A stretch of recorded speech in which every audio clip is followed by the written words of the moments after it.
স্বাধীনতাকে পাহাড় দিয়ে রক্ষাও করতে দেয়। সুতরাং চিৎকার করে জানিয়ে দিতে চাই, তোমরা যারা মনে করছো আমরা নিঃশেষ হয়ে গেছি, আমরা কচুরি পানা না যে গরু দিয়ে আমাদেরকে খাওয়াই ফেলবা। আমরা সমুদ্রের ঢেউ ঢেউ উঠা কোনো ফেনা না, বাতাসের সাথে আমরা মিশে যাব। আমরা চুরুতির ময়দান থেকে বিশাল জনতা জানিয়ে দিতে চাই, আমরা ছিলাম, আমরা আছি,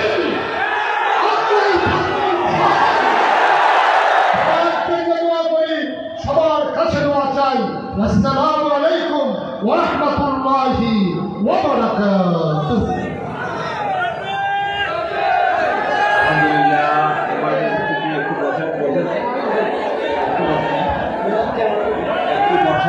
মিলাদ হবে, ক্যাম্প হবে, এরপরে মোনাজাত হবে ইনশাআল্লাহ। আমাদের ভাইয়াকি ভাই মিলাদ ক্যাম্প করবেন, এরপরে মোনাজাত। নামো মাইক নামো মাইরে কারকে নামো।